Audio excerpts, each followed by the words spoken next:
Yo, what up, my fellow new creators? Today's video, we got a little bit of a comparison. It's not like technically a comparison video, but we're going to be talking about the G Master 50mm 1.2 versus the 1.4 from Sony. Which one should you buy? Which one should you be looking at? Is there any distinct differences, image quality, things like that? We'll talk about it in this video. And we're just going to give you guys some quick little buying options on what you should probably be looking at going with. And I didn't go into why I have both of these and paying my own money to have both of these lenses. So without further ado, let's get into the video.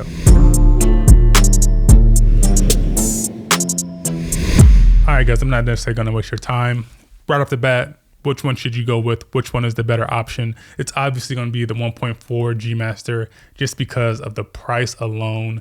This one comes in at about $1,400 US at the time of making this video. I think I just checked. And this 1.2 version is $2,000 retail. But I think recently I just found it on Amazon for $1,900, which is $100 cheaper than the original price. So the difference between the two is about a $600 difference. $600 is a lot of money. So that's going to be the biggest difference why I think you should go with the 1.4 version over the 1.2, because with that $600, you're going to be saving. You can buy other things like lighting, ND filters, whatever the case may be. Saving money, especially in this time that we're in, is going to be crucial.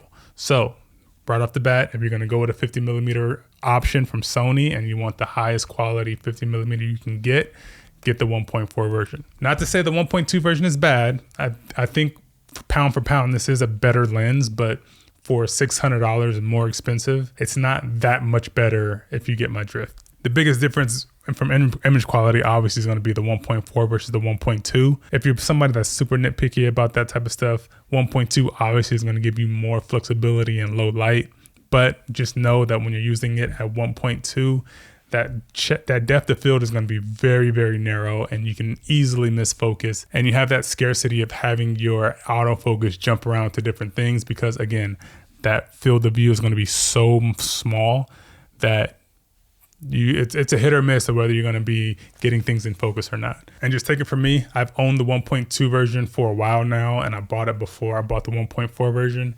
And I'm rarely at a 1.2 aperture when I shoot on this thing. So for me, it just doesn't make a whole lot of sense to buy the 1.2 version when this one exists. Now, why do I have two? The 1.2 version came out first, so I'm always a big fan of the 50mm focal length, and I've been waiting for Sony to come out with a G Master version. So when they announced the 50mm 1.2, I jumped at it just like almost everybody else did, paid that $2,000 and was really happy with it. And then shortly after, I was, shooting weddings and things like that. And for me, I love the 50mm so much that when I'm at a wedding and I'm using two different cameras, say for example, I'm shooting the dinner speeches at a wedding, and I have one camera that's pointed at the bride and groom. I have another camera that's pointed at the speaker. I like the 50mm so much that I've thought to myself that when I had the 50mm pointing at the speaker, it looked so good. And I had a 24-70 at 50mm pointed at the bride and groom, and it just didn't look as good. It didn't look as crisp. You guys know I'm a big fan of the prime focal lengths. So I thought to myself, I need another 50mm G Master lens. I was really close to buying another 1.2 version just because, again, I like the highest quality I can possibly get. 50mm 1.2, I already had it. I loved it. And I felt like I can get the same exact one just so I can have the same exact look across the board. But shortly after that thought came into my mind, Sony released the 50mm 1.4 version. Instantly became intrigued. So I jumped online real quick, watched a bunch of YouTube tutorials and gear reviews and things like that to kind of see if this was going to be as comparable as the 1.2 version. And to my surprise, a lot of creators said that the 1.2 version is actually a better buy just because, again, the size and the price. So for me, it was enough for me. So I went ahead and bought the 1.4 version, hoping that it was going to be on par with the 1.2. And to my surprise, this thing performs just as good, if not better, than the 1.2 version. And what I like about the 1.4 version is the smaller form factor. As you can see, the 1.2 is slightly taller than the 1.4, and it's also a lot heavier and bulkier.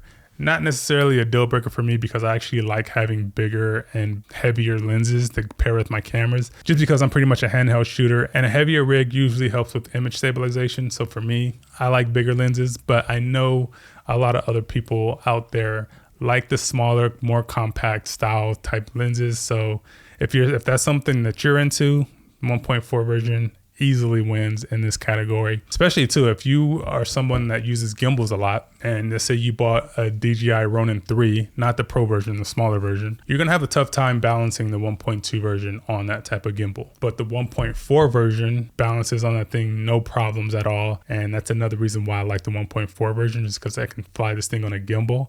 And when you use that as a gimbal to get some like smooth, buttery smooth footage, that's a win in my opinion. So again, another notch for the 1.4. But other than all that, those are pretty much the differences between the two. Like I said, the image quality is nearly identical. I'm not even gonna waste you guys' time putting up images because I couldn't necessarily tell the difference, and I took the photos and videos. So that's not something that's gonna deter you one over the other. The only other thing that I've noticed that is on the body itself is the 1.4 version has an iris lock. You can lock the iris ring. I'm not necessarily a big fan of using the iris ring when I'm shooting handheld and things like that. I usually just control the iris in the camera body itself. But if you are someone that likes to use manual iris and things like that, you might find this thing to be kind of cool. So when the iris lock is on and you're in auto mode, you can't switch from auto to manual.